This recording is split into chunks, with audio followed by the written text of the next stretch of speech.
El tema de la enseñanza de hoy es ¿qué dice la palabra de Dios, qué dice la Biblia acerca de los diezmos y las ofrendas? Es muy importante considerarlo de acuerdo a lo que dice la palabra. En el caso personal, debo de tener un poco más de 30 años caminando con el Señor, pero hoy que Dios nos ha traído para acá a trabajar juntamente con el pastor José Ángel y otros pastores, es muy importante ponernos de acuerdo, porque ya en esta posición, acá arriba, no solo rendiré cuentas de mi vida y de la familia que Dios me dio, sino de lo que yo comparta acá a manera de enseñanza al pueblo de Dios. Entonces, eso es lo serio de esto, eso es lo difícil, eso es lo pesado, eso es lo que no queremos. Queremos hacerlo de acuerdo a lo que dice su palabra. Ahora, ¿qué ha pasado con usted, hermano Juan, durante tantos años en los asuntos de los diezmos y las ofrendas? ¿Cómo se ha manejado usted? Bueno, a través de la enseñanza yo le voy a compartir cómo me he conducido en ese renglón.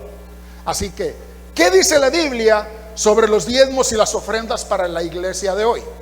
Lo primero que queremos dejar claro es que cuando se habla de diezmos y ofrendas en la palabra de Dios, no está hablando de dinero. ¿Ok? Eso es lo que queremos empezar aclarando. En la ley mosaica no era dinero, sino alimento. No porque no existiera el dinero. En la historia de la iglesia o en los relatos podemos encontrar que el salario de un jornalero era de un denario. Inclusive Jesús fue vendido o fue entregado por 30 monedas de plata. El dinero sí existía, pero cuando se habla acerca de los diezmos en la palabra de Dios, no habla de dinero. Si alguna persona tenía que transportar una tonelada de grano para llevarlo de ofrenda y le era gravoso transportarlo, lo que hacía era que lo vendía en el lugar donde residía, llevaba el dinero y antes de llegar al templo adquiría la cantidad misma y la entregaba. Entonces, queremos empezar aclarando algo. No estamos hablando de dinero. ¿Estamos bien?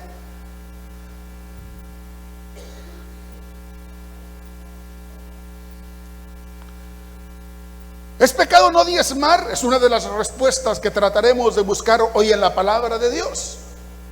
¿Es pecado no diezmar? ¿Es obligatorio hacerlo? ¿Qué dice la palabra acerca de todo esto? ¿Ok? Y quiero empezar, se escucha medio raro todo, ¿verdad? Quiero empezar compartiendo esta enseñanza, diciendo algo para que lo podamos entender. Toda nación necesita una constitución para regirse. ¿Ok?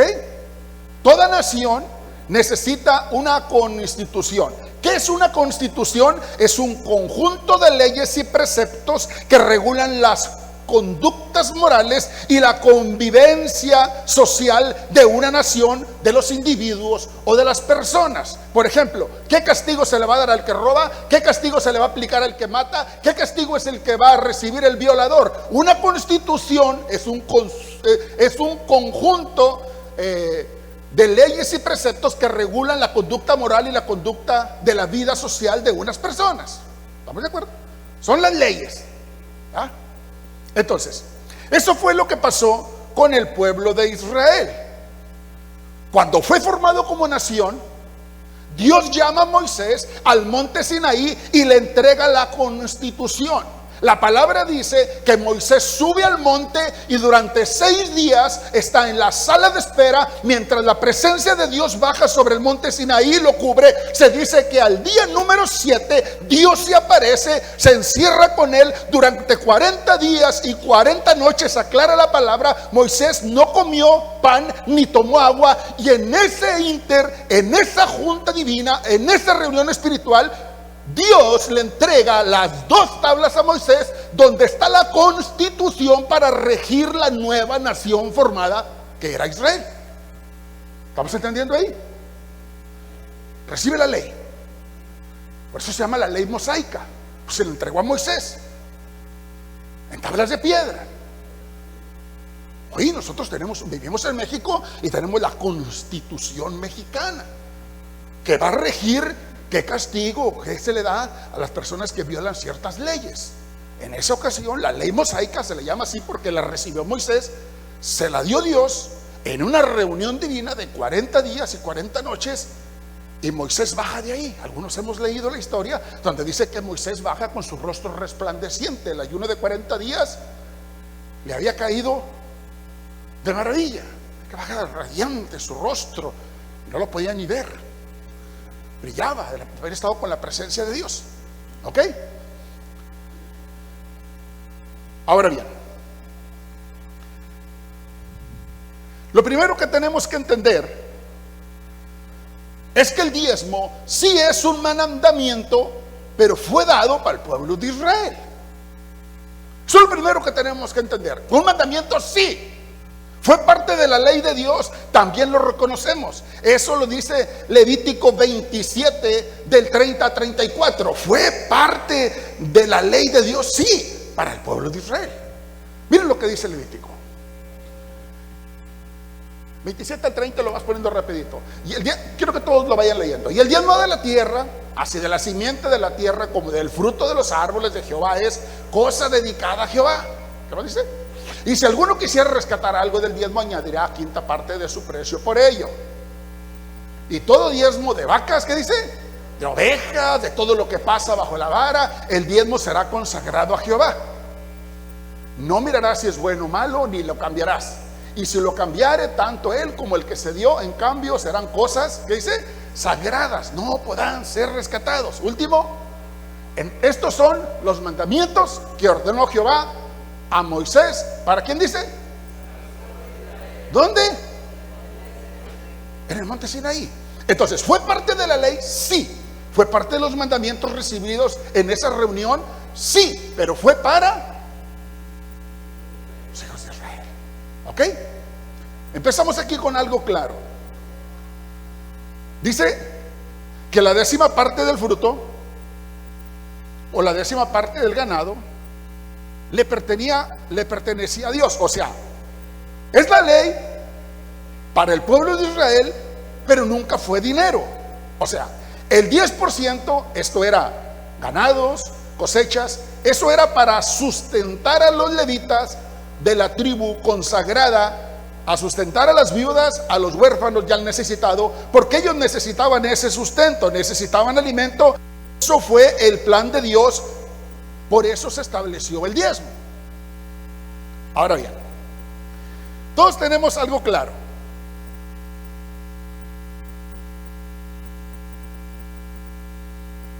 Que nosotros somos gentiles y no judíos.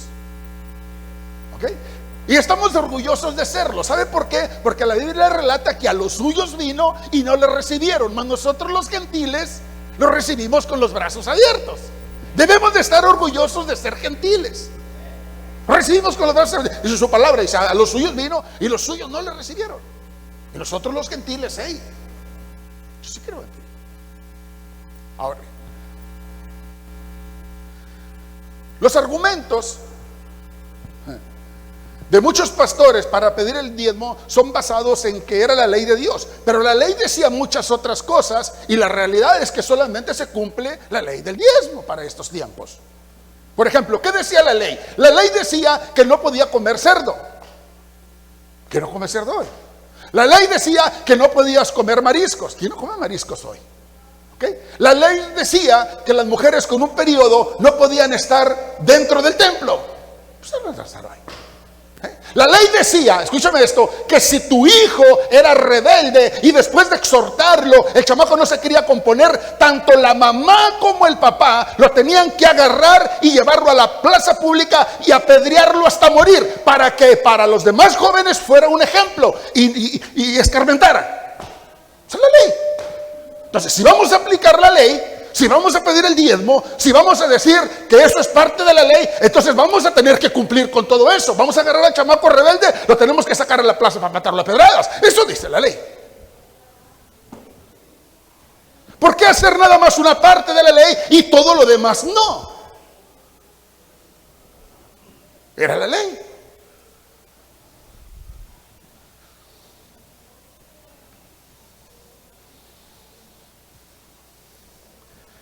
Esa era la ley. Entonces, si vamos a pedir diezmos, tendríamos que cumplir también con esa ley. No podemos tomar parte de la ley o solo lo que nos interese. Aparte de todo eso, está claro que el diezmo no consistía en dinero, aunque existía, sino que consistía en alimento. Para cualquier otra cosa, la gran mayoría de la gente se agarra de la gracia. Dice, no, pero ya no estamos en la gracia, ya no estamos en la ley. Para cualquier otra cosa, cualquier predicador diría, no, pues que estamos en la gracia. Bueno, por eso, pero entonces si estamos en la gracia, pues la ley de diezmo no aplica.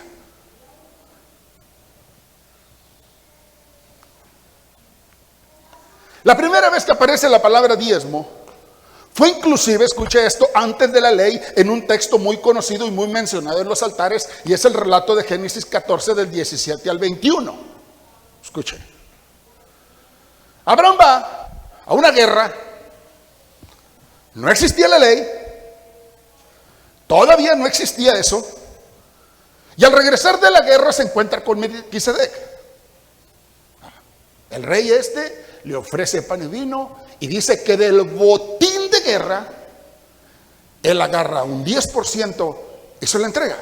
Pudo haber agarrado el 20, hermano, pudo haber agarrado el 30, es más, le pudo haber dado la mitad, era algo que él se había recibido de premio. Después de ese relato, ni antes de ese relato, se dice que Abraham siguiera diezmando o lo hubiera hecho antes. Fue algo ocasional. Fue algo que le salió del corazón. Oye, ¿cómo estás? Me bendeciste, me diste pan, me ofreciste vino. Hey, mírate, te voy a dar te voy a dar parte del botín que acabo de traer. ¿Ah? Pero no significaba, podría haberle dado la mitad. Le salió del corazón a Abraham. ¿Sabes qué? Esto lo voy a hacer así. Mire lo que dice la palabra. Cuando volvía de la derrota de Kedorlaomer y de los reyes que con él estaban, salió el rey de Sodoma a recibirlo al valle de Sabe, que es el valle del rey. Entonces Melquisedec, rey de Salem y sacerdote del Dios Altísimo, sacó ¿qué? Pan y vino. Y le bendijo diciendo, bendito sea Abraham, el Dios Altísimo, creador de los cielos y de la tierra. Y bendito sea el Dios Altísimo que entregó tus enemigos en tus manos. Y le dio, ¿qué dice Abraham? Los diezmos de todo.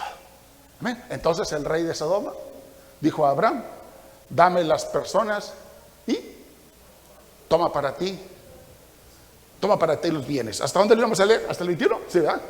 Entonces, es un relato donde no existía la ley todavía. Moisés no había tenido la reunión con Dios para que recibir las 2 tablas de la ley o la constitución para regir la nación judía de reciente creación. Y es algo ocasional donde Abraham tiene la revelación y le ofrece un 10% de lo que él trae. Le repito, le podía haber dado la mitad. Era un botín. Ni antes ni después encontramos textos que digan que lo hacía o que lo siguió haciendo. ¿Ok? Después en Génesis 28, del 28 al 20, aparece un relato de un negociante tipo predicador de la prosperidad de estos tiempos. Aparece Jacob en escena y recibe cierta iluminación y él empieza a decir, voy a salir si tú me bendices, si tú me das, si tú me libras, yo te voy a dar un 10%, etcétera, etcétera. Pareciera que en el trato ese le convenía o salía de más gane Dios que él mismo. Mire el relato. E hizo Jacob voto diciendo, si fuere Dios conmigo y me guardare en este viaje en que voy y me diere pan para comer y vestido para vestir, y si volviere en paz a casa de mi padre, Jehová será mi Dios. Y esta piedra que he puesto por señal será casa de Dios, y de todo lo que me diere, ¿qué dice? Pone sus condicionantes. Y si me va a ir bien, si tú me llevas y me traes con bien, si tú me das alimento por el camino, si todo eso sucede, yo te voy a dar, te conviene. Es más, Dios te conviene. Bendíceme, te conviene, te voy a dar el 10. Ni antes ni después de ese texto se dice que Jacob haya diezmado o lo haya seguido haciendo. ¿Ok? Ahora bien, vamos a tener que ver varios textos entonces, porque ahora bien, Malaquías 3 Es uno de los textos más conocidos, es casi como un mandato judicial prácticamente para el pueblo judío. Mire Malaquías 3, del 6 al 12. Mire, ese Malaquías 3 es el caballito de combate de toda la gente y predicadores de prosperidad y todo eso. Porque yo Jehová, ¿qué dice? No cambio. Por esto, hijos de Jacob, no habéis sido consumidos. Desde los días que vuestros padres os habéis apartado de mis leyes y no las guardaste, volveos a mí y yo me volveré a vosotros, ha dicho Jehová de los ejércitos. Mas dijiste, ¿en qué hemos de volvernos? ¿Qué versión estás usando? Reina Valera, ¿ok? ¿La que sigue? Malaquías. ¿Robará el hombre a Dios? Este texto, hermana, es escalofriante. Bueno, ¿robará el hombre a Dios? Pues vosotros habéis robado. Y dijiste, ¿en qué te hemos robado? En vuestros diezmos y ofrendas. Maldito sois con maldición, porque vosotros, la nación toda, me habéis robado. ¿Ok? Traed todos los diezmos al alfolí y haya, ¿qué dice? Alimento en mi casa y probadme ahora en esto, dice Jehová de los ejércitos, si no os abriré las ventanas de los cielos y derramaré sobre vosotros bendición hasta que sobreabunde. Reprenderé también, ¿qué dice? Por vosotros al devorador y no os destruirá. ¿Qué dice que no va a destruir? El fruto de la tierra, ni vuestra vida en el campo será estéril. ¿Qué dice? Jehová de los ejércitos. Vayamos al último. Y todas las naciones os dirán, bienaventurados, porque seréis tierra deseable, dice Jehová de los ejércitos. Mire bien, este relato era un regaño para los sacerdotes que ofrecían los holocaustos en el templo, porque ellos estaban robando a Dios. ¿Ok? En vez de ofrecer el animal limpio, ofrecían el quebrado, el tuerto, el desechado, y robaban a Dios. Entonces, es un relato regaño para los sacerdotes porque se corrompieron y empezaron a ofrecer sacrificios de animales con defecto. Y esto no agradó a Dios. Diezmaban lo defectuoso, lo manco, lo cojo, lo tuerto, y se quedaban con el limpio. Dios se molesta y les declara Malaquías 3 del 6 al 12. Toda la nación. Ahora bien, ¿de qué nación está hablando? De Israel. Y es claro su mensaje: traigan al alfolí. El alfolí no significaba esto. El alfolí eran bodegas de grano donde se almacenaban los diezmos del pueblo. Ahí se almacenaba todo el grano para sustentar a la tribu de Leví con todo y familias, a la viuda, al huérfano y al necesitado. ¿Ok? Su mensaje era claro, no a estos ofrenderos. El alfolí, ¿a qué se refería? A una bodega donde se almacenaba el grano. Y por eso dice, ya hay alimento en mi casa. El devorador del que habla no significaba el diablo. El devorador era reprender las plagas para que las cosechas fueran productivas. Eso era todo. No está hablando de la nación, no está diciendo malditos a los gentiles que somos nosotros, no está hablando de esto, está hablando de la nación de Israel, está regañando a los sacerdotes porque se habían corrompido y les está diciendo, están malditos. Yo voy a reprender al devorador, pero hagan lo que tienen que hacer, háganlo bien. Traigan todo el alimento y que haya alimento en mi casa. ¿Ok?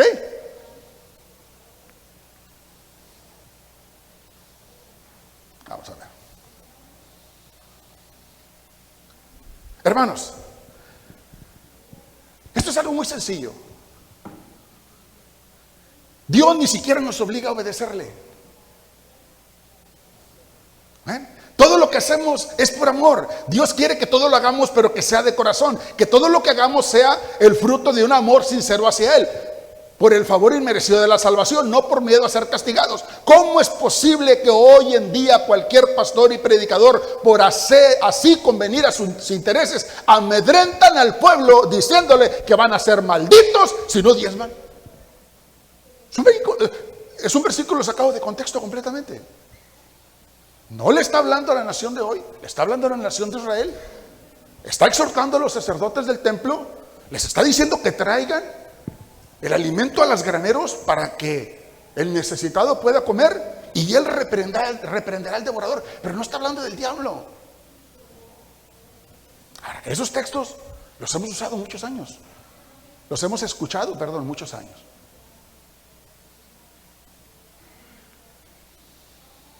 ¿Cómo es posible que alguien se pueda parar aquí enfrente y decirles malditos a las niñas de los ojos de Dios, que así nos considera Dios? Eso somos para Él. Jesús derrama su sangre para redimir el pecado de la humanidad. Ahora tiene su pueblo en la tierra y viene cualquier predicador sacando de contexto la palabra, lo amedrenta y lo amenaza y se atreve a decirle maldito. Vas a ser maldito, no estés diezmado, Dios te va a castigar, no vas a prosperar, te va a ir mal con las finanzas. Por textos de hace 1980 años. Nuestra motivación a servirle debe ser por amor. Esa debe ser nuestra motivación al traer alguna ofrenda al lugar donde se congrega y es el alimentado espiritualmente, es por amor, no debe ser por obligación o por mandamiento. Eso fue en tiempos de la ley. Hoy estamos en tiempos de la gracia. Dios no quiere que la motivación sea el miedo.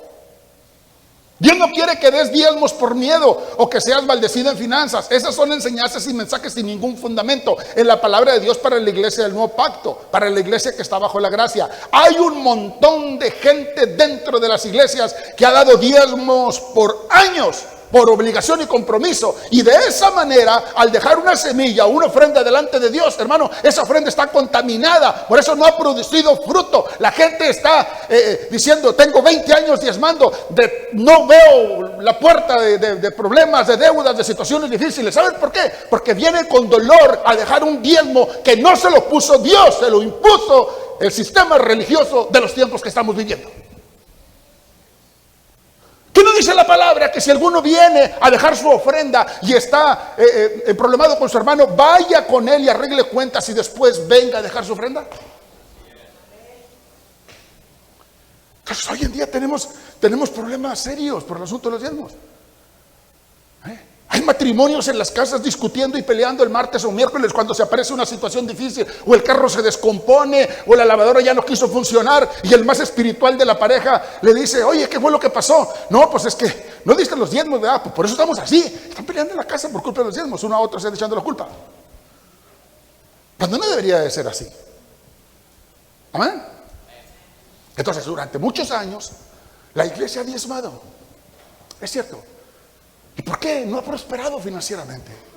¿Por qué siente que en vez de ir hacia adelante, hacia atrás? Porque lo da por compromiso, lo da por obligación. Cuenta que ya ni modo, pues ya que, ya soy hermano, ya que ahora tengo que dar, pues el pastor dice que me va a ir como en feria, y si así como estamos ahorita no la veo llegar, pues imagínate si no diezmo. Amén. Diga, yo soy gentil. Diga, yo soy de la gracia. Y dale un aplauso al Señor, por favor. Vamos.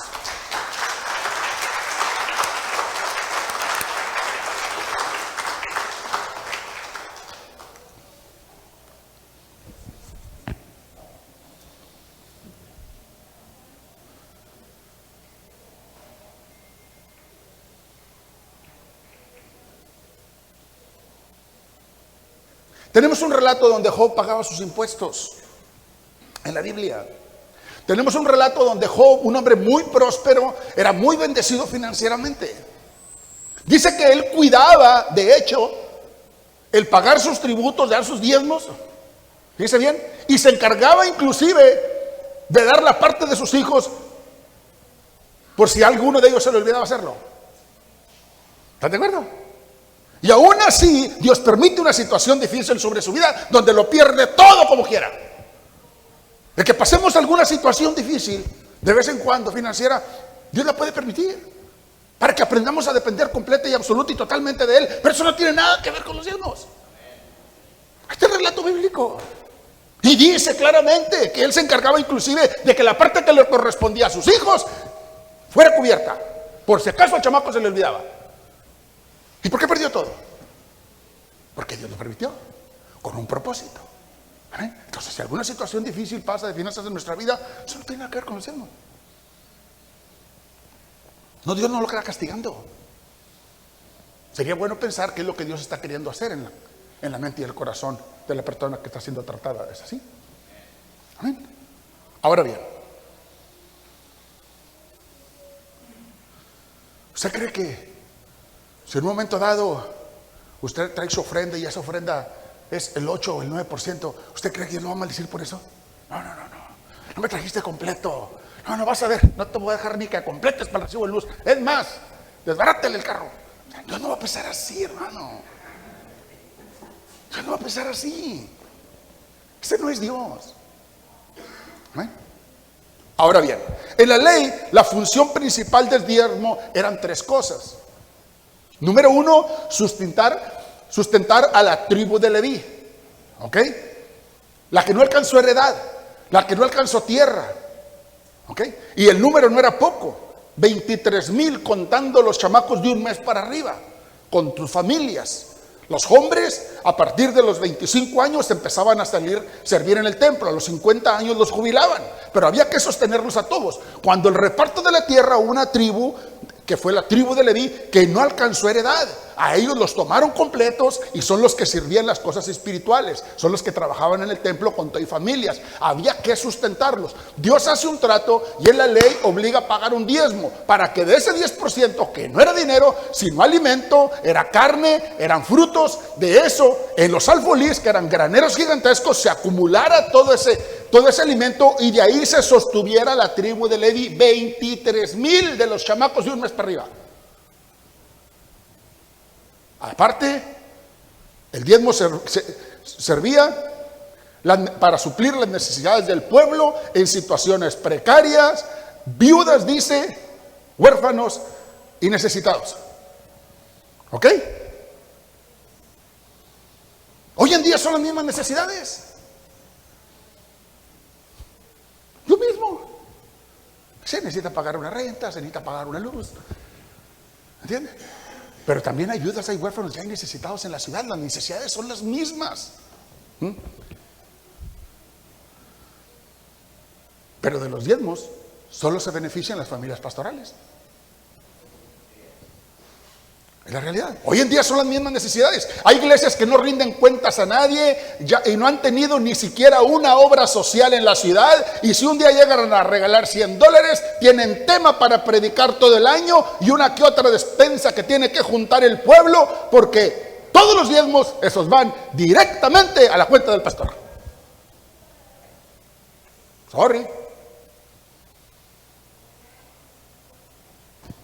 Los mismos que confrontan al pueblo que estaba bajo la gracia, los mismos que los confrontan con la ley y los intimidan para sacarle los diezmos, diciéndoles hasta los malditos y rateros, ellos son los que le han robado a Dios. Eso es lo que dice la Biblia. Hay las mismas necesidades. Hay iglesias que no tienen una sola obra social en toda la ciudad. Nunca los miras en un hospital. Nunca los miras apoyando a los extranjeros. Nunca los miras viendo a la gente en condición de calle. Nadie. Todo para la cuenta gringa. Porque aquí hasta el SAT le tienen miedo.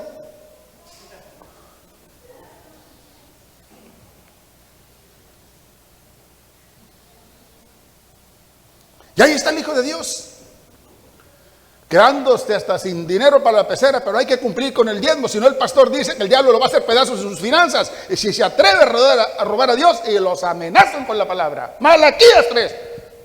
Malaquías 3 es para el pueblo de la nación judía, ¿no? Es para esos tiempos. Sean correctos con sus diezmos. Eso lo he escuchado yo mucho, 30 años en esto. No sean corruptos, paguen sus impuestos al gobierno como hijos de Dios, que se donan y se dan baños de pureza y de gloria, diciendo: yo como pastor también pago nuestros diezmos al apóstol o a la cobertura. Pues sí, con dinero de nosotros. ¿Dónde está mi teléfono?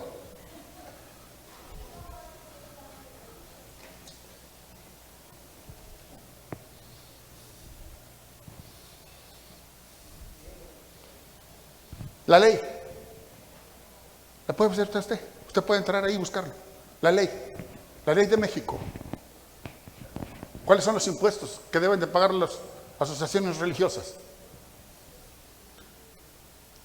No pagan las iglesias el impuesto sobre la renta o el ICR por los ingresos, escucha esto, por los ingresos propios de tu actividad religiosa. Por ejemplo, no se pagan impuestos sobre las ofrendas, sobre los diezmos, sobre las primicias y donativos recibidos de tus miembros o congregantes, visitantes y simpatizantes, siempre que tales ingresos, o sea, los que lleguen aquí, se destinen a los fines religiosos, así como a cualquier concepto relacionado con el desarrollo de tus actividades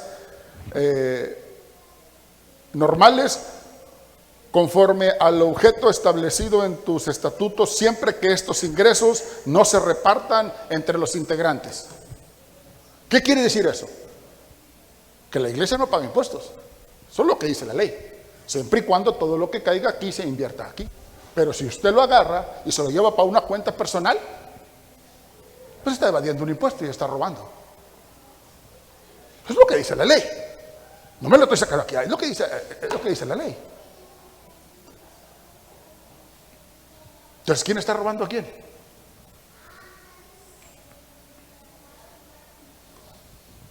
Ahora, en la ley mosaica no había un diezmo. Ojalá y no escuchen esto, van a poner más diezmos. Sino 3 diezmos. Aproximadamente un 23%. Número 28 del 16 al 32. Un diezmo para las fiestas. Pero en el mes primero, a los 14 días del mes, será la Pascua de Jehová. ¿Qué dice? Y a los 15 días de este mes, la fiesta solemne, por 7 días se comerán panes sin levadura. Dale, Adrián. El primer día será santo, convocatoria, ninguna obra de siervos haréis. Y ofreceréis como ofrenda encendida en holocausto a Jehová 2 becerros de la vacada y un carnero y 7 corderos de un año, serán sin defecto, no sean rateros, les decía. Y con su ofrenda de harina amasada con aceite, 3 décimas con cada becerro y 2 décimas con cada carnero. Y con cada uno de los 7 corderos ofreceréis 1 décima. Y un macho cabrío por expiación para reconciliaros. Esto ofreceréis además el holocausto de la mañana, que es holocausto continuo. Conforme a esto ofreceréis cada uno de los 7 días, vianda y ofrenda encendida en olor grato a Jehová. Se ofrecerá además el holocausto continuo con su libación. Y el 7º día tendréis santa convocatoria, ninguna obra de siervos haréis. Además, el día de las primicias, cuando presentéis ofrenda nueva a Jehová en vuestra semana, tendréis santa convocación, ninguna obra de siervos haréis. Mira. Y ofreceréis holocausto en olor grato a Jehová, 2 becerros de la vacada, un carnero, 7 corderos de un año. Y la ofrenda de ellos, flor de harina amasada con 7, 3 décimas con cada becerro, 2 décimas con cada carnero, y con cada uno de los 7 corderos, 1 décima. Y un macho cabrío para hacer expiación por vosotros. Y los ofreceréis además del holocausto continuo, con sus ofrendas, sus libaciones, serán sin defecto. ¿Hasta ahí era? No, el 32. 28, 32.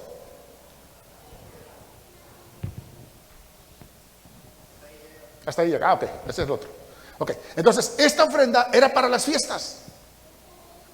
Si ya no era, no lo lleva el alfolí, esto era para hacer la fiesta, una fiesta. Había otra ofrenda en Deuteronomio 14, 28 y 29. Esa se reunía cada 3 años para que comiera el forastero y la viuda. Mire, a fin de cada 3 años, esa se recogía aparte. Sacarás todo el diezmo de tus productos de aquel año y lo guardarás entre tus ciudades. Pero fíjese para qué era. Y vendrá el levita que no tiene parte ni heredad contigo, y el extranjero, el huérfano y la viuda que hubiera en tus poblaciones, y comerán y serán saciados, para que Jehová tu Dios te bendiga en toda obra que tus manos hicieren. Eso era cada 3 años, para alimentar a los levitas, al viuda y a la huérfana. Y había otra ofrenda, Deuteronomio 26, 12, mire, Deuteronomio 26, 12, no una, 3 décimas, 3 cooperaciones. Cuando acabes de diezmar todo el diezmo de tus frutos en el año tercero, en el año del diezmo se le llamaba darás también al levita, al extranjero, al huérfano y a la viuda, y comerán en tus aldeas y se saciarán. Y dirás delante de Jehová tu Dios, he sacado lo consagrado de mi casa y también lo he dado al levita, al extranjero, al huérfano y a la viuda, conforme a todo lo que me has mandado. No he transgredido tus mandamientos ni me he olvidado de ellos. No he comido de ello en mi luto, ni he gastado de ello estando yo inmundo, ni de ello he ofrecido a los muertos. He obedecido a la voz de Jehová mi Dios y he hecho conforme a todo, ¿qué dice? Lo que me has mandado: mira desde tu morada santa, desde el cielo, y bendice a tu pueblo Israel y a la tierra que nos has dado, como juraste nuestros padres, tierra que fluye leche y miel. 3 ofrendas. Pero el diezmo, según miramos aquí, siempre fue alimento. Con ellos, ese fue el trato que Dios hizo con ellos. Dios les había dado una tierra fértil y les había dicho: yo los voy a bendecir, pero una parte de eso lo vas a compartir con los necesitados. Era la obligación del pueblo de Israel a través de la ley mosaica. ¿Okay? El diezmo siempre era usado para los necesitados, para los que trabajaban y servían. Era alimento, no dinero. ¿Okay? Hoy en día el diezmo se pide para enriquecerse, para engordar cuentas del banco. Nosotros, los que tenemos negocios, o las contadoras acá, sabemos que, por ejemplo, nosotros tenemos un RFC en México. Yo tengo varios negocios, presto varios servicios, pero todos están canalizados en ese RFC. ¿Quieres hacer otra cosa? Ahí se hace. ¿Quieres prestar otro servicio? Ahí entra. De tal manera que al final del mes tengo que reportar todos los ingresos que me entraron en mi RFC. Por eso la ley dice que si tú recoges dinero, lo tienes que usar aquí. No se lo puedes dar a alguien. Si así lo hicieras, tienes que reportarlo en el RFC para que pagues el impuesto de ese dinero.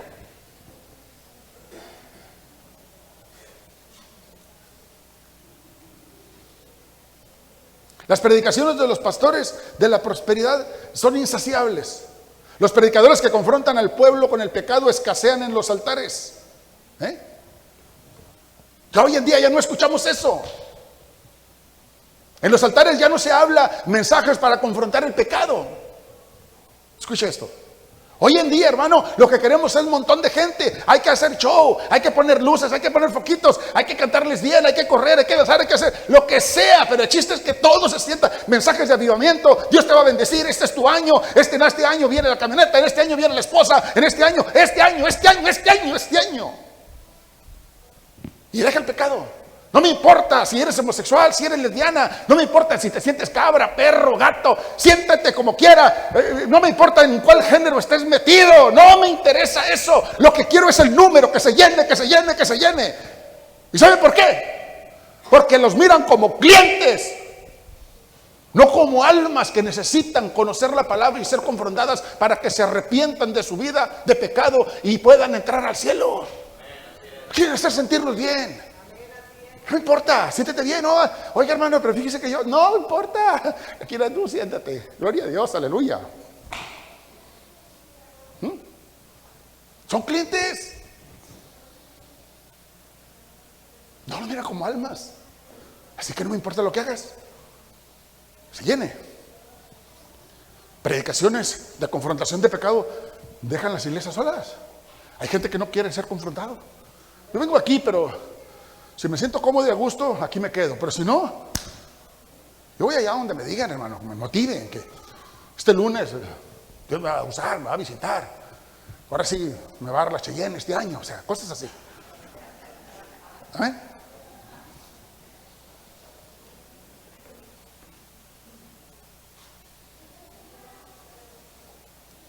Que se les endulce el oído, ¿verdad?, con sus mensajes. Mientras tanto, las iglesias están llenas de adulterio, del homosexualismo, del lesbianismo. Nadie le va a decir nada. Hoy en día creemos que los altares están llenos de gente atea. Escucha eso. Ya no creen ni en la segunda venida de Jesucristo. De veras. Es un negocio para ellos. Es triste, pero es lo que está pasando.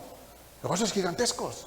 Y después de que levantan el negocio y lo forman, pues se lo heredan a los hijos, porque pues, es un negocio familiar. La realidad. ¿Y ahora quién va a ser el pastor? No, pues Junior es el pastor. Y si a ti Dios te habló y te dio la gracia y el llamado a ti, y si al otro no le dio el llamado, nomás le estás heredando el negocio, lo va a tronar. Eso es lo que ha pasado con todas las iglesias. Si los negocios seculares, hermano, se lo das al chamaco y si no está enfocado lo quiebra, pues la iglesia está tratando con las almas. Es el oro de Dios. ¿Y por qué no dejar a un hombre que Dios haya llamado dentro de la iglesia? ¿O por qué no dejar al hermanito que se haya allá hasta el fondo, que se ve que está lleno de la presencia de Dios y tiene la capacidad para seguirlo? Porque es un negocio. ¿Eso lo van a dejar a cualquiera?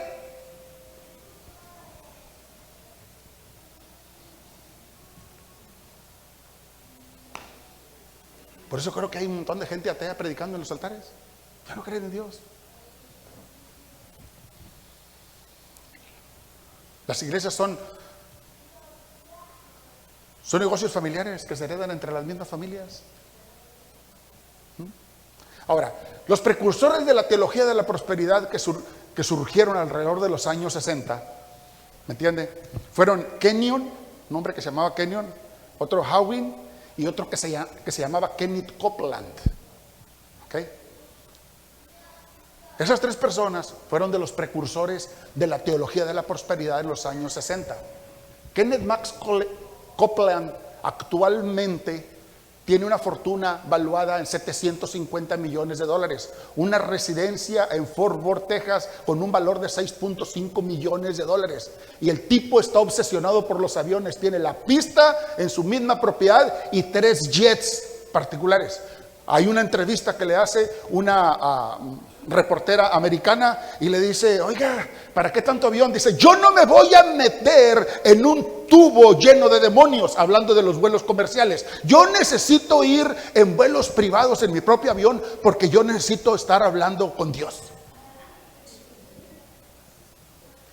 O sea, el número 1 de la lista de los predicadores más millonarios se la lleva Edir Maciel. Él es el fundador de la iglesia Pare de Sufrir de Brasil. $1.100 millones. $1.100 millones en sus cuentas. Está calculada su fortuna. Y estoy hablándote del tercero y el primero, porque de ahí entra Benny Hinn para arriba y todos alcanzan lana ahí. ¿Y qué es lo que hace el predicador de hoy? El pastor de hoy. Muchos, pues, también quiere. $1.100 millones, hermano. ¿Para qué quieres ese dinero? Vas a morir, no te vas a llevar nada. ¿Qué están predicando? Se dice que en Brasil hay una iglesia en cada cuadra. ¿Tú crees que van a exhortarlos de pecado y a confrontarlos con la palabra? Se van los clientes, pues ahí tratan al frente, nomás salen de aquí y se meten para allá. Esos tipos invadieron todas partes del mundo. $1.100 millones. Una locura.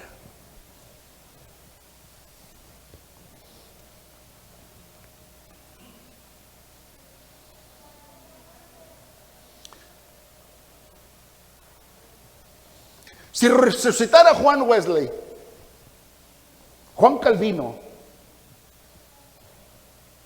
o Martín Lutero, aquel precursor del protestantismo en el año 1517, cuando se levanta en Alemania y formula las 95 tesis y protesta contra la iglesia católica y dice que escribe 95 tesis y se va en Alemania y a la iglesia católica se las pega ahí. ¿Qué era lo que defendía Martín Lutero? Martín Lutero defendía el hecho de que no se vendieran las indulgencias. Todo era negocio en la iglesia católica. ¿Se te murió tu amigo o tu vecino o tu familia? Ven, paga. Vamos a sacarlo del purgatorio. Sin problema. ¿Viene la Pascua? ¿Te gusta comer carnita? ¿Sí? Bueno, ven, págale y come toda la carne que quieras. Era un negocio, hermano, impresionante. Para todo era el dinero la iglesia católica. Se levanta Martín Lutero, el reformador de la iglesia cristiana, en el año 1517 y dice: eso no es así. Y se rebela contra la iglesia católica. Va y le pone las 95 tesis famosas de Martín Lutero. Si Martín Lutero, Wesley o Juan Calvino se levantaran, resucitaran hoy, se morirían de la vergüenza de cómo ellos defendieron esto. Y hoy tenemos una bola de sinvergüenzas robando al pueblo de Dios y enriqueciéndose desmedidamente. Es una locura. No. Es una locura. A costillas del pueblo.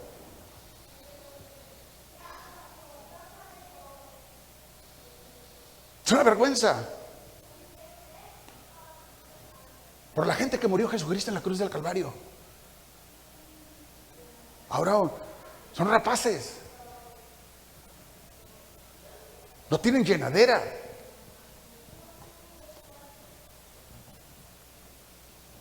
La Biblia dice que somos ovejas. ¿Sí? Nos compara con ese. Somos ovejas. Y a los pastores pues, le llaman pastores de ovejas. Pero ese animalito que produce lana y es usado en textiles, dice que hay un momento donde ya trae, está bueno para trasquilarlo. Entonces viene el trasquilador y le corta la lana. Pero se dice que si en su avaricia o voracidad del trasquilador, por sacarle más producto a esa ovejita, le corta de más y llega a cortarle la piel, la infecta, la lastima, la daña. Es así como hay hoy montones de gente que en un tiempo fueron a las iglesias y ya no quieren saber nada porque vieron la voracidad de su trasquilador sin medida y les hizo daño en su corazón. Y hoy no quieren ir a la iglesia. Y hoy no quieren venir a la iglesia. Siempre, escúchame bien, he sido un hombre próspero. Siempre, en su misericordia, Dios siempre me ha dado la capacidad para multiplicar. Y no ha habido un solo lugar donde vaya que no me vean con signo de pesos. Tengo 30 años en esto, hermano. 30 años. Es una locura. Nunca se me va a olvidar, hace algunos años, cuando un pastor me llama. Quiero hablar contigo, Juan. Sí, pues. Ahora, si usted me pregunta, ¿ha dado diezmos? Usted siempre no. Yo he dado ofrendas. Y muy generosas. Me atrevo a decirle delante de Dios que en algún año, algún tiempo inclusive, llegué a dar mis diezmos de 2 años juntos. De un jalón. Sin problema. Porque tengo la llave, conozco el secreto para accesar a las finanzas. Me ha funcionado a mí. Por eso le puedo hablar con autoridad. Pero me llama, oye hermano Juan, ¿cómo está? Bien, ¿quieres platicar contigo? Sí, ¿cómo no? Claro que sí. A sus órdenes. Oye Juan, fíjate que pues te veo que cambias Cadillac cada rato, hombre. Y te veo viajando mucho. Hubo un año que me propuse ir una vez al mes a Cancún durante todo el año. Las 12 veces fui acá. Te veo pues con un ritmo de vida, de gastos bastante fuertes. Pero fíjate que checando en el historial de tus diezmos, no veo una congruencia entre lo que tú te gastas, la vida que llevas y lo que estás trayendo a la iglesia. Imagínese usted, ¿quería más el sinvergüenza? Imagínese usted. Ahora, una persona como yo, hermano, que tiene 30 años en esto, que conoce de Dios, que sabe, no me hace daño eso.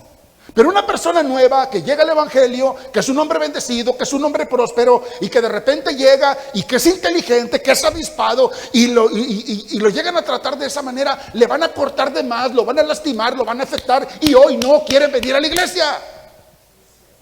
Se le bañó el trasquilador. Lo mandó sangrante a su casa. Entonces, hablo de lo que he vivido. Hablo la palabra. ¿Qué le estamos poniendo ni quitando? Esa es la realidad de las cosas. Son arrojados. Hay gente que no pide mucho en el altar, hermano, pero los teléfonos suenan todo el día. A ver, chécamele, ¿quién va a pedir más corto? ¿Quién no ha venido? ¿Quién no ha llegado? Háblale. Allá en el altar no pedimos mucho, pero acá es una guerra. Denle un aplauso al Señor, por favor. Vamos a romper hielo.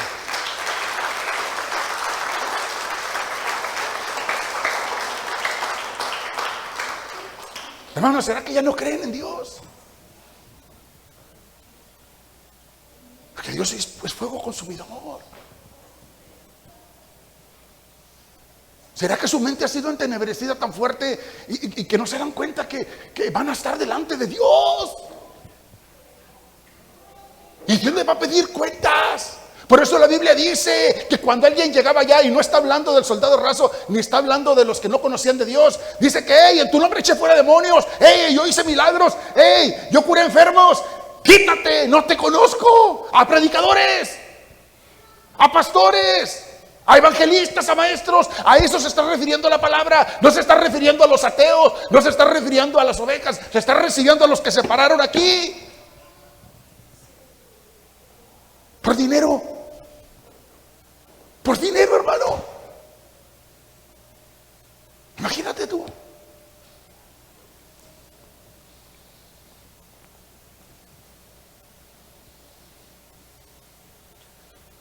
Ahora bien, no digo que dar es malo. Eso tenemos que dejarlo claro hoy.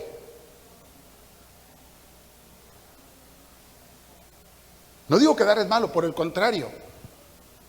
Pero el diezmo como tal, la cantidad específica como tal, no es una obligación para el cristiano que está bajo la gracia. No está obligada a diezmar la iglesia del tercer milenio. Según la palabra, no. Es por amor. Es por amor. Usted puede dar el 10, el 20, el 30, el 40, el 50. Hay testimonios de gente como el creador de Colgate, como el creador de una cadena de pollos en Estados Unidos, que aseguran dar el 70% de sus ganancias de todo corazón, y cada día tienen más dinero, les va muy bien, son muy bendecidos. Platicando con el pastor Frías, cenando con ellos, llegábamos a un punto mediante esta enseñanza. Dios se agrada de la ofrenda que tú hayas puesto en tu corazón. Esa es la única a la cual Él va a responder para bendecirte. Lógicamente, si usted siembra un grano, recibe una mazorca. Si siembra una hectárea, pues recibe 3 toneladas. Va, y se os dará, sin problema. Pero es del corazón. Es del corazón. Es en el orden. Como le fue puesto en el corazón a Abraham. Si eres bendecido, si estás recibiendo tu palabra, si Dios te ha traído acá, usted ofrende, pero ofrende.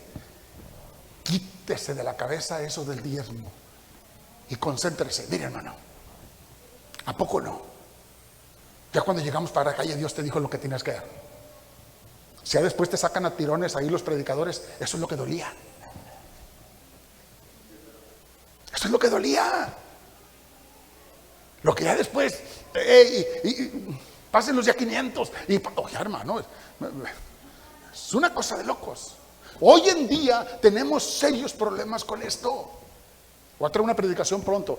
La mayoría, en muchos lugares, sobre todo en África, el continente africano, se está levantando mucha gente con hechicería, brujería, santería y predicando en los altares.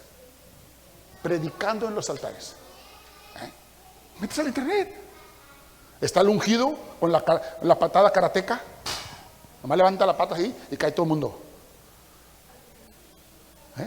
La patada karateca ungido. ¿Sí me entiendes?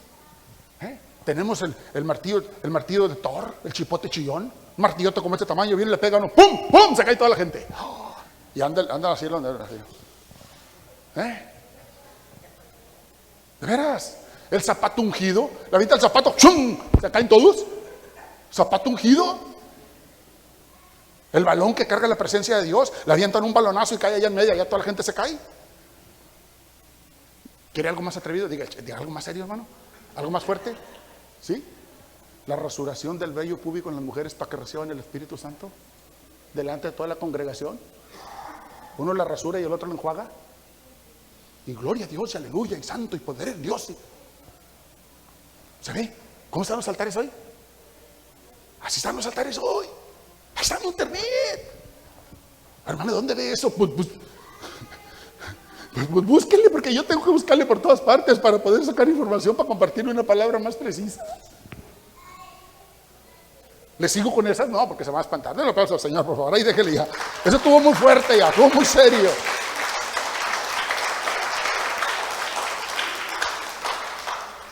Hermano, no tienen miedo. Ahora, Hemos visto en la palabra del Señor lo que es la ley mosaica, el antiguo pacto, el Antiguo Testamento. Vamos a ver qué dice el Nuevo Testamento.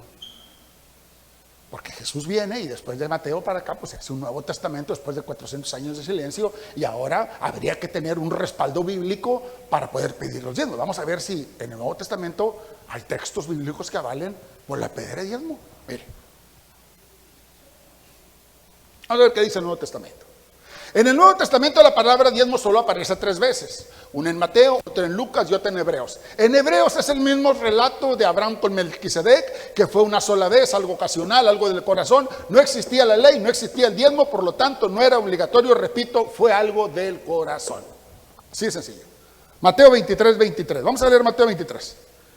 Entonces vamos a ver ahora Mateo 23, 23. A ver qué dice. Hebreos, ya nos dimos cuenta que es lo mismo. Vamos a ver Mateo 23, 23. Mire. Vamos a leerlo. Hay de vosotros, ¿qué dice? Se topa con unos fariseos. ¿Se entiende? Hay un relato donde se topa con unos fariseos y les dice, entonces, estos textos son muy usados para pedir diezmos. Hay de vosotros, escribas y fariseos, y, ¿qué dice? Hipócritas. El Señor era fuerte, mire. Porque diezmáis, ¿qué dice? La menta y el eneldo y el comino, y dejáis lo más importante de la ley, la justicia, la misericordia y la fe. ¿Esto era necesario? ¿Qué dice? Entonces decimos, pero es necesario, sin dejar de hacerlo del diezmo. No está hablando de eso. No está hablando de eso. Los está confrontando y le dice, está bien que diezmas hasta de las cosas más pequeñas, pero no te olvides de la justicia, de la misericordia y la fe. No te olvides de eso. No dejes de hacer lo otro, pero no te olvides de esto. Ahora bien, ¿a quién se lo estaba diciendo? ¿A los gentiles? No. A un judío que tenía que cumplir la ley. El Señor el Señor siempre estuvo a favor de que la ley se cumpliera.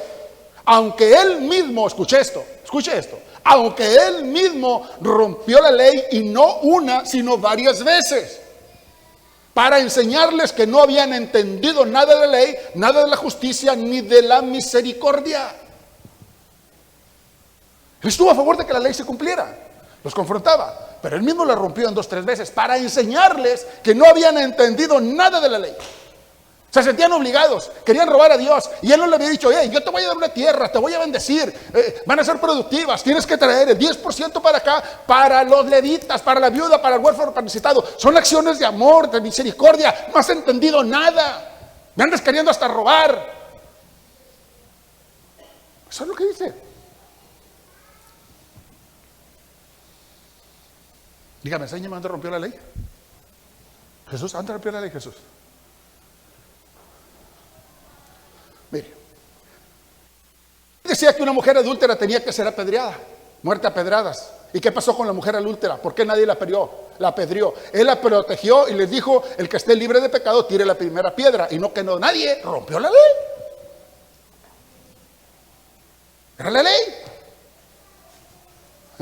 La ley decía que no se podía tocar nada muerto. En Lucas 7:11 hay un relato que dice que llegó a una población llamada Naín, y ahí había un montón de gente acompañando a una viuda que se le había muerto su único hijo y lo iba a sepultar. Él se compadece, se acerca, toca el ataúd, le habla al joven y le dice, levántate, el muerto resucita. Y la ley decía que nada que estuviera muerto podía ser tocado. Rompió la ley. Más claro aún, texto muy conocido, Juan 9. La ley decía que el sábado no se podía hacer nada, y a Jesús casi lo quieren linchar porque le devuelve la vista a un ciego en sábado. Dice que escupe en tierra, hace lodo, embarra sus ojos y le dice, ve a lavarte, y su vista le fue de vuelta en sábado. Rompió la ley. Y les hacía ver, ustedes no han entendido nada de la ley. Misericordia, justicia.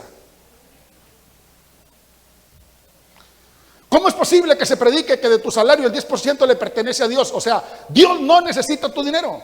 Eso no es cierto. ¿Qué es realmente lo que le pertenece a Dios de nosotros? Todo. Es como de querer hacer un trato con Dios y decirle, date tu 10%. Ese es tú. No te necesito. Yo estoy cumpliendo. De nosotros es todo. Mi vida es de Dios, mi familia es de Dios, las finanzas que tengo son de Dios, los negocios que nos ha puesto a administrar son de Dios. Todo es de Él, el carro es de Dios, las camionetas son de Dios, Él nos las dio, todo es de Él. No es posible que yo le pague un 10% y lo haga para un lado diciendo todo lo demás es mío. No, todo lo mío es de Él. Es la realidad. Toda nuestra vida es de Dios. Sin Él no somos nada. Hermano, nada. En un abrir y cerrar de ojos, hermano, estaremos delante de Dios. En un abrir y cerrar de ojos. Así, hermano. En un segundo, ya no estamos aquí. Este cuerpo se convierte en materia que se va a descomponer en los 3 días. Los gusanos se van a dar un festín. Nuestro espíritu volará y estaremos en un lugar de reposo mientras somos llamados a cuentas. Hermano. Hay un muchacho muy apreciado por la familia que es por mis hijas, que los pinta y les arregla los cabellos y no sé cuántas cosas. Ha estado en mi casa, estuvo en mi casa muchas veces. Ahorita que salimos de Brownsville para acá, pues recibimos la noticia que regresando enfiestados, ahí se mató saliendo del pueblo. Ya no está más. Así va a ser. El accidente, el cardiacazo, la enfermedad, el cáncer, cualquier cosa va a ser usada. Pero todos los que estamos aquí estaremos un día en ese cajón y nuestro espíritu habrá volado. Amén. O sea, todos somos de Él. Nuestra vida es de Él. Nuestros hijos son de Él. Todo lo bueno que tenemos ha provenido de Él. ¿Cómo tenemos que dar? Mire, 2 de Corintios 9:6, ¿sí? 2 de Corintios 9:6-9. Por esto digo, ¿qué dice? El que siembra escasamente, también segará escasamente. Nuevo Testamento. Y el que siembra generosamente, generosamente también segará. ¿Ok? Cada uno que dice, ve cómo lo propuso en su corazón. Mire, hay unos condicionantes. Hermano, hay implicaciones. Usted no puede agarrar una semilla y va y la avienta en la parte trasera de su casa. Ahí es tierra, esta semilla tiene que germinar y tiene que producirme fruto. Hay implicaciones. Se tiene que escarbarle, tiene que aflojar la tierra, tiene que poner la semillita, tiene que echarle hasta cariñito y bonitas palabras, echarle agüita para que pueda germinar y después cosechar ese fruto. Hay implicaciones. Las ofrendas es lo mismo. Durante muchos años la iglesia ha dado por obligación. Es más, con dolor lo ha dado, hombre. Cantidad de gente. Cantidad. Obligados. Mano, amedrentados con la palabra. Hay gente que te predica 15 minutos y se levantan media hora leyéndote textos bíblicos para exhortarte acerca de los diezmos. ¿Veras? Cada uno de cómo ha propuesto en su corazón. No con tristezas, parte del agua, del abono y de aflojar la tierra. No con tristeza, parte de las implicaciones que tienen que tener para que usted reciba fruto. No con tristeza, ¿qué dice? Ni por necesidad. Porque Dios ama o bendice en otras versiones al dador alegre. ¿Hay otro texto? Y poderoso es Dios para hacer que abunde en vosotros, mire, toda gracia, a fin de que teniendo siempre en todas las cosas todo lo suficiente, ¿qué dice? Abundéis para toda buena obra. Como está escrito, repartió, dio a los pobres, su justicia permanece para siempre. Amén. Yo en lo personal, y hablábamos con el pastor Frías, llegábamos a este punto. Dios, esto es lo que ha respaldado en nuestras vidas y en muchos otros. Jamás nos hemos sentado a hacer cuentas, se lo voy a decir de verdad. Sí, le ponía diezmo para calmar la furia de los pastores. Pero no eran mis diezmos. Porque en muchas ocasiones eso no eran diezmos, eso era mucho más. Mucho más. ¿De veras? No construimos casas para pastores cuando no teníamos casa propia. ¿Le testifico algo? Para que vea cómo funciona esto. Me vengo de Estados Unidos por una palabra profética de John Henry, el Chino Millán, un sicario de Pablo Escobar Gaviria, que dice que acá en México, cuando yo me había ido para allá a trabajar y a buscar más prosperidad, me dice que me regrese para Matamoros. Que acá, donde parece que es un desierto, porque me voy yendo de un desierto, dice, acá en esa tierra te voy a bendecir, te voy a prosperar, vas a ser plantado, vas a ser como árbol plantado junto a agua corriente, tu hoja no caerá, producirás muchos frutos. Y luego es enfático y claro el tipo, me dice, las casas que no has tenido, las vas a tener allá. Los carros que no has manejado, los vas a manejar allá. Me llego para acá y me paso 3 años batallando con el mismo carro y sin casa. Vivo en un cuarto de 4x4. ¿Ok? Y al tercer año, cuando nace Juanito, en un mismo año compro 7 carros del año. Uno de cada agencia. Uno Chevrolet, uno Ford, uno Dodge, uno Nissan y hasta una camioneta Dule de $45,000 de Estados Unidos, porque yo cuando andaba allá miraba esas camionetotas diésel y me encantaban. Mandé a traer una para tenerla en mi casa. ¿Cómo? No sé. ¿Usted cree? ¿Cómo? Para eso me quedé sin carro. La última noche me fui a una iglesia, pidieron un carro de ofrenda y total que yo cambié mi carro por un autobús y se los regalé, porque lo querían por una rondalla y me quedé sin carro. Y ahí empezó Dios a bendecirme y la palabra se empezó a cumplir. Empezamos a construir casas para pastores o iglesias, una iglesia para un pastor específicamente, y todavía fui y le compré un carro ahí al tianguis. Escogí un carro viejo y yo le compré casi uno seminuevo y fui y se lo regalé. Tenga, pastor. No teníamos casa. ¿Usted cree que esos son diezmos? Nunca. Nunca. Hemos sido muy generosos. Muy generosos. Nada más que, pues entre más das, más quiere. De este tamaño, mire. Una vez le llevé una ofrenda a un pastor, que cuando la vio se espantó. ¿De veras? Para que construyas tu casa y dime qué más necesitas.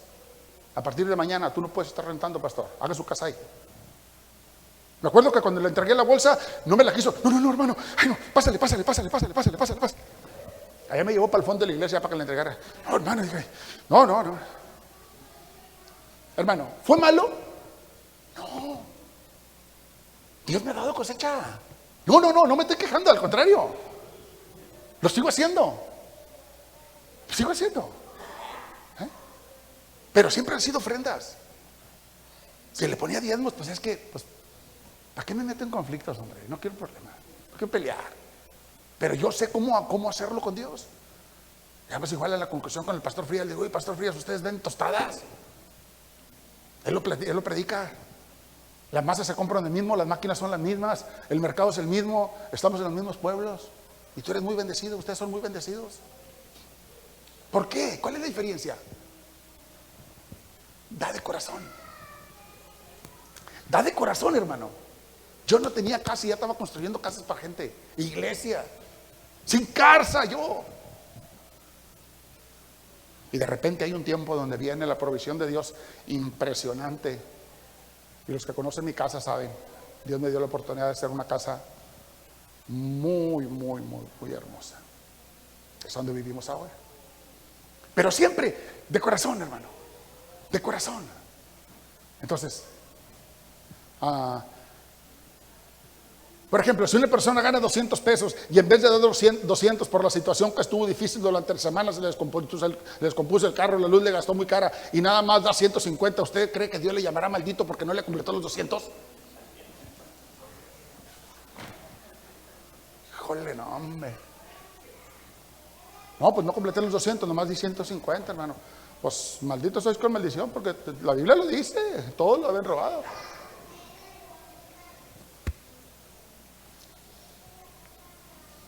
Pero ¿sabe qué le diría un pastor? ¿Sabe qué le diría a esa gente que no completó los 200?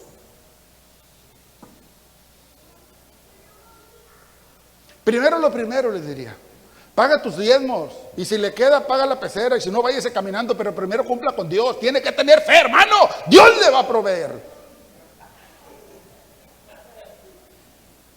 Miren lo que dice Marcos 12:41. Casi estamos en la recta final. Marcos 12:41 al 44. Mire, Nuevo Testamento, Nuevo Pacto, bajo la gracia. Estando Jesús sentado delante del arca de la ofrenda, miraba cómo el pueblo echaba dinero en el arca y muchos ricos echaban mucho. Y vino una viuda pobre y echó, ¿qué dice? O sea, se había dinero, mire. 2 blancas, o sea, un cuadrante. Mire, se le llamaban cuadrantes, blancas. El salario de un jornalero era aproximadamente 1 denario. Había monedas de plata, había dinero. ¿Okay? Entonces, llamando a sus discípulos, les dijo: hey, te voy a enseñar algo. Dijo: de cierto os digo que esta viuda pobre echó más que todos los que han echado en el arca. Porque todos han echado de lo que les sobra, pero esta de su pobreza, ¿qué? Echó todo lo que tenía, todo su sustento. Hay un claro ejemplo de lo que Dios mira, es la acción del corazón, no la cantidad. La mujer echó 2 blancas, los otros hasta aventaban las pacas y volteaban: mira, hey, mira, ¿ya viste lo que hice? Y él se agradó de la acción, del corazón de la mujer pobre. No es la cantidad, es lo que dispongas en tu corazón. Es cierto, tampoco podemos hacer lo que dicen los hermanos, podemos dar limonas o decir: bueno, entonces pues ya no doy nada, si no hay que dar diezmos, pues ya no doy. Por eso le he contado mi vida personal. No, de corazón. Dios te bendice, de corazón. Se necesita, hay gastos que hacer, cosas que hacer, proyectos que tenemos en puerta para ayudar a la gente. Hermano, ir a los hospitales. Años fui a los hospitales a llevar pan, café, llevaba pan y café. Después de ahí me iba a la antigua zona de tolerancia de la calle Canales y me ponía a buscar las muchachas drogadas y los muchachos jovencitos drogados en las madrugadas para darles un sándwich y hablarles de Dios. Años. Botes de pan, café, esto, lo otro. Todo. Hoy en día, hermano, aplaudo la vida de 2 o 3 pastores en los tiempos de COVID que se atrevieron a salir y a compartir la palabra. Un aplauso para todos ellos. Yo en lo personal y mi familia tuvimos 27 días internados graves, a punto de morirnos, pero Dios fue misericordioso con nosotros. Y 2 o 3 de todos los de Matamoros, los otros no querían hablar, no te querían ni hablar por teléfono, tenían miedo de ser contagiados por teléfono. ¿Verás? Es la realidad. Es la realidad. ¿Entiende? ¿Y sabe cómo contagié yo? Porque llevé, ¿se acuerdan unas máquinas que salían, que eran los montacargas que usaban los cuerpos? Me habla una doctora del hospital y me dice: señor Juan García, ¿no me podría apoyar con un montacargas? Porque mire que viene el COVID y vamos a necesitar una máquina para cargar los cuerpos, porque ya cuando están muertos pesan mucho, los vamos a meter en bolsas y los vamos a llevar a un tráiler refrigerado y ahí los vamos a conservar. Claro que sí, inmediatamente mandé pedir la atención a tránsito local, me mandaron una grúa, subí una máquina para arriba de las que tengo en el negocio y yo personalmente la llevé con mi mecánico, con mis muchachos, la bajamos, se las instalamos, las acomodamos, todo. Y dije: usted no puede hacer esto. Y de repente, hermano, que se viene la pandemia. Y esa máquina es la que salía, llegamos a meter más de 300 cuerpos en ese tráiler. Me internan a mi mamá, se me muere ahí, mi papá queda muy grave y ahí es donde todos nos contagiamos. Por andar comprando de esas cosas para llevarle a los doctores, ahí queríamos llevarles aguas y ahí vamos para allá y ahí venimos, ahí nos enfermamos todos. Y después aplaudía yo que en las redes sociales miraba 2 o 3 pastores que iban por ahí por afuera y oraban y gritaban y ¿me entienden? Mi papá encerrado allá adentro, nosotros acá muriéndonos y todos los demás, contar los valientes de David. No querían hablar por teléfono, hermano. No querían salir. Se echaron.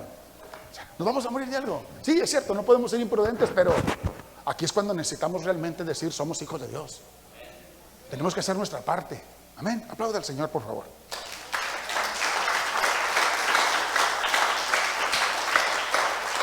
Es una locura lo que está pasando, lo que se está predicando. ¿Cómo es posible que le digan a la gente que bendiga a los siervos para que les vaya bien? Se piden ofrendas, se piden diezmos, se piden pactos, compromisos de dar tanto dinero para ser bendecidos, promesas para remodelar y comprar. Bueno, no traes dinero, dame un cheque fechado, dame tu tarjeta de crédito y ahí te difiero los pagos. Bueno, hay de todo para pedir dinero. ¿Sabía que eso están haciendo? Tú estás ofrendando, dame tu tarjeta de crédito para ya darla de alta aquí. Y ya, pues automáticamente se te descuenta por semana ahí. Pacte, hermano, pacte por fe. De el cheque, no tiene dinero, ore a Dios. De un cheque al mes y al mes lo metemos. Hermano.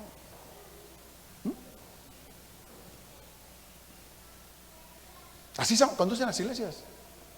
Si invitan a un pastor, bueno, pues primero se recogen los diezmos y las ofrendas y luego le dan la libertad al pastor para que él predique y que ore y que Dios lo respalde y que vuelva a dar otra repasada para ya que Dios te diga a cuánto te va a tocar a ti. Pero los diezmos y las ofrendas, esos ya aquí, échalos para acá, esos son míos. El secreto para ser bendecido, es dar con la alegría de corazón, amén. No importa si es el 5, si es el 10, si es el 30, si es el 50, lo que Dios te ponga en el corazón y tú lo des con agrado, eso es lo que Dios te bendecirá. Sencillo, amén. Hermano, soy hombre de negocios. Si estuviera Dios obligado a multiplicar el dinero que yo deposito en el alfoní, pues yo invertiría en eso. Meto 1 millón y Dios me tiene que dar 10. ¿Sí me entiende? Pues ¿para qué trabajo, hermano? ¿Me retiro ya? No es así. Esos son cuentos chinos para quitarte el dinero.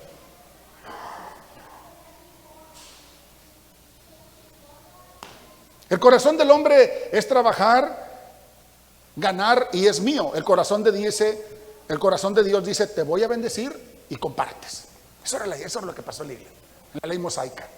Te voy a bendecir, te voy a hacer productivas tus tierras y tu ganado se va a multiplicar, pero tú vas a compartir con el necesitado. El levita, viuda, necesitado y gente en condición de calle.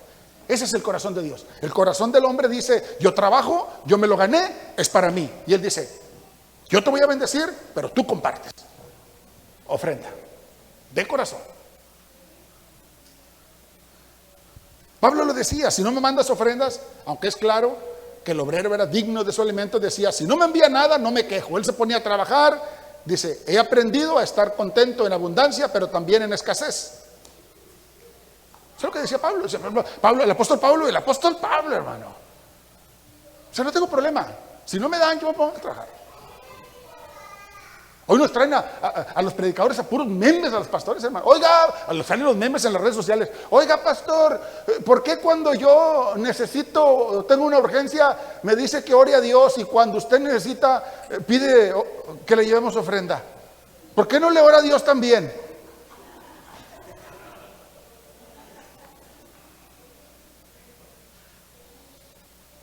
Es la verdad. ¿Estás en una iglesia? ¿Eres diezmador? ¿Deja de hacerlo? ¿Tienes cargo? ¿Te lo van a quitar? ¿O te van a exhortar? ¿Te van a llevar para la oficina? ¿Te van a llevar al cuartito oscuro? Es la verdad.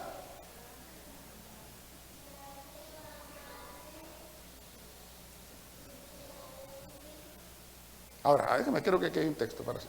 Vamos a leer, estamos casi en la recta final. 1 Corintios 9:13. Bueno, vamos a leerlo. Lo que todos leen siempre es del 13 al 15, pero hoy lo vamos a ver. ¿Por qué no leen el 16 y el 19 que sigue? A ver, vamos a ver. 1 Corintios, del 13 al 15 es el que conocemos todos, y lo demás es que lo que omitimos. ¿No sabías que los que trabajan... a ver, hermano, aquí dice... miren lo que dice la Biblia, es clara la Biblia. Vamos a ver, para aquí lo estaba diciendo. Porque por ahí salió un abusadillo que dijo, el que predica el evangelio, que viva el evangelio. Vamos a ver si es cierto. Mire, ¿no sabéis que los que trabajan en las cosas sagradas comen del templo y que los que sirven en el altar, ¿qué dice? Del altar participan. Así también ordenó el Señor a los que dice. A ver. Pero yo, que dice, eso nunca lo hemos escuchado, mire.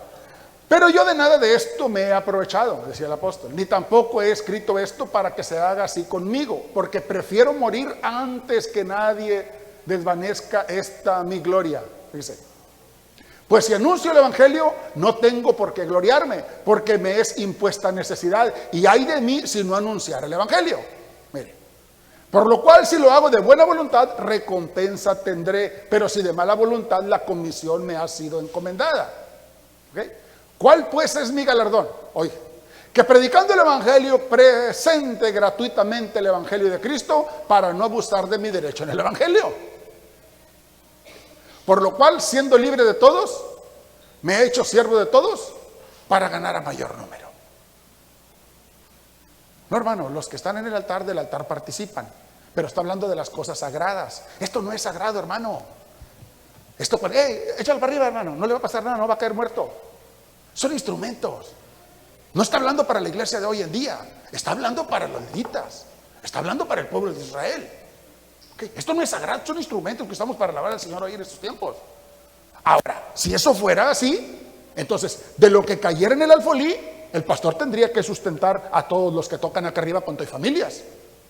Y yo no miro a estos muchachos trayendo carros del año, yo nomás los miro los... No, es que ellos tienen un don. Y ellos dan su don para el servicio de la obra. ¿Y el tuyo? ¿Y tú por qué? Entonces, no estamos hablando de aquí. Ahí habla de cosas sagradas y estas no son sagradas. Está hablando del pueblo. Ahora, los que viven del evangelio, ¿qué dice? ¿Ha escuchado usted que un texto que dice? Fuera de contexto es un pretexto. ¿Lo ha escuchado? Fue así que todos los pastores piden diezmos, deberían de sostener a todos los que tocan en el altar, juntamente con todas sus familias. Y la verdad es que eso no pasa. Ellos se llevan el botín, los que administran arriba lo hacen por amor y él pues lo hace por los diezmos. En algunos casos quizás los apoyen con algo significativo, pero nada más. Más ahora bien, estamos de acuerdo que el pastor se desvela preparando mensajes, contestando teléfonos, orando por las necesidades de la iglesia. Claro que pueden tomar parte de ofrendas o para sostenerse, es correcto, es válido, está permitido por la palabra, pero de eso a buscar enriquecerse transgiversando la palabra, eso es lo que no está bien. Los que predican el evangelio, que vivan del evangelio. Vamos a ver un contexto en Lucas 9 del 1 al 6, a ver si es cierto. ¿Qué dice Lucas 9 del 1 al 6? Mire, habiendo reunido a sus 12 discípulos, los que vivan del evangelio, vamos a ver el contexto. Es Jesús, está empezando la comisión. Nuevo Testamento. Habiendo reunido sus 12 discípulos, les dio poder y autoridad sobre todos los demonios para sanar enfermedades. Adelante. Y los envió a predicar el reino de Dios y a sanar a los enfermos. Y les dijo: no toméis nada para el camino, ni bordón, ni alforja, ni pan, ni dinero, ni llevéis 2 túnicas. ¿Cómo que viven del evangelio? Y en cualquier casa donde entréis, quedad de allí y de ahí salid. Y donde quiera que no recibieren, salid de aquella ciudad y sacudid el polvo de vuestros pies en testimonio contra ellos. Y saliendo, dice, ¿cómo que vivan del evangelio? Y saliendo pasaban por todas las aldeas anunciando el evangelio y sanando por todos. Ahorita no sanan a nadie. ¿Qué más?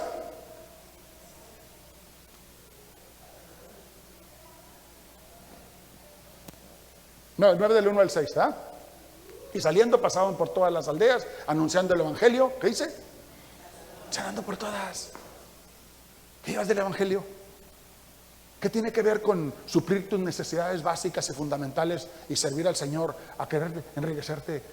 Algo que sea de beneficio para la ciudad. Los pastores que estamos acá arriba predicando, a lo mejor no tenemos mucho, pero no necesitamos tocar esos centavos. Amén. Póngase de pie.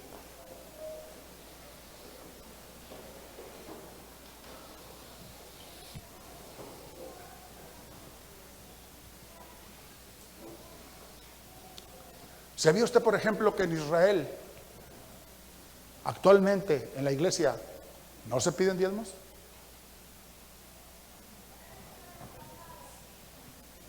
¿Por qué?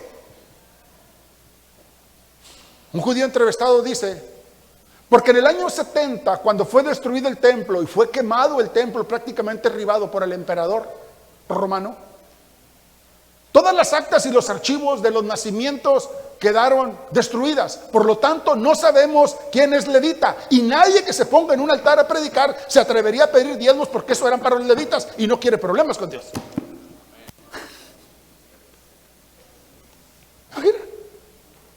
No. ¿Qué tal si no soy levita? ¿Cómo poner? No quiero problemas. Entonces, ahora en febrero le vamos a traer en 2 partes una enseñanza acerca de la historia de la iglesia. ¿Cuántos años tiene la tierra? ¿Cuánto fue creado? ¿Cuántas Evas hubo? ¿Cuántos Adanes? ¿Qué fue lo que pasó? Y vamos a venir recorriendo de hace 4,5 millones de años hacia atrás, cuando la tierra fue construida. Vamos a ver qué diferencia hay entre Génesis 1 y Génesis 2. La idea es caminar desde antes de la creación. ¿Entiendes? ¿Sabía, por ejemplo, que Adán, el primer hombre, medía 3 metros de altura, 30 centímetros menos que Goliat? Y vamos a ver desde allá. Unos 4,5 millones. Y vamos a entrar al primer año de la creación, cuando fue constituido el calendario gregoriano. ¿Quién lo hizo? ¿Por qué lo hizo? ¿En qué año? Y avanzaremos quizás hasta el año 700 o 800, y en la segunda parte terminaremos llegando hasta el año 2023, para que usted realmente vea la historia de la iglesia, cómo fue la creación, qué fue, qué tanta diferencia hay. Le adelanto algo, por ejemplo, entre Génesis 1:1, Génesis 1:2 y Génesis 1:3, la iglesia no fue creada, la tierra no fue creada en 7 días cronos. Es lógico. De lunes a domingo, es una locura. Vaya usted la palabra. Entre Génesis 1:2 y Génesis 1:3 hay millones de años de diferencia. ¿Qué va a contestar cuando le digan qué pasó con Tutankamón y qué pasó con la era de la prehistoria? ¿Qué pasó con el dinosaurio Tiranosaurio Rex? ¿En qué año fue eso? Hoy la ciencia está descubriendo momias en Egipto, en México, y datan de 3,000, 4,000, 5,000 años. Usted piensa que la creación tiene del año 1 para acá. Es una locura. Vamos a estudiarla, vamos a ver qué fue lo que pasó. Ahí está todo, aquí está todo, vamos a comprenderlo. Porque si no nos agarra cualquier testigo fuera de base. ¿Sí me entiende? Entonces en 2 partes, ya platicamos con el pastor Frías, en 2 partes vamos a tratar de compartir no la historia de la iglesia ni de la creación, sino desde antes de la fundación del mundo. Desde antes, desde cuando la tierra estaba desordenada y vacía. ¿En qué año fue el diluvio universal? ¿Sabía que murieron 1,030 millones de personas? Que se considera como el desastre más grande de la humanidad. Entonces vamos a ver eso. Vamos a ver eso. Amén. Y va a ver que eso va a fortalecer nuestra vida espiritual y nos va a posicionar de una manera más correcta como hijos de Dios. Amén. Entonces, según la palabra, según lo que hemos escuchado, la iglesia no está obligada a diezmar. No en estos tiempos. Desde la muerte de Jesucristo. Eso fue una costumbre, fue una manera de enseñarle a la gente que diera. Cuando hay la invasión de los Estados Unidos a México en el año 1800, vienen y quieren enseñar a nuestros antepasados, a nuestros indígenas, para que dieran diezmos. Empezaron a pasar la canasta y se empezó a pedir los diezmos, y después la gente lo usó para enriquecerse. Por eso se levanta la famosa guerra cristal en México. De eso vamos a estar hablando pronto. Amén. ¿Le ha servido la palabra hoy? ¿Se siente más libre? Da como propusiste en tu corazón, manita, siempre. Hermano, como has propuesto en tu corazón, Dios no te va a demandar más nada. ¿Cómo has propuesto en tu corazón, varón? Dios te va a bendecir mucho. A partir de hoy, con este entendimiento que has adquirido, todo lo que ofrendes de corazón, Dios te lo va a multiplicar. Eso es lo que ha pasado con algunos de nosotros, con los que tú miras, oye, ¿por qué les va tan bien? Hemos ofrendado siempre de corazón.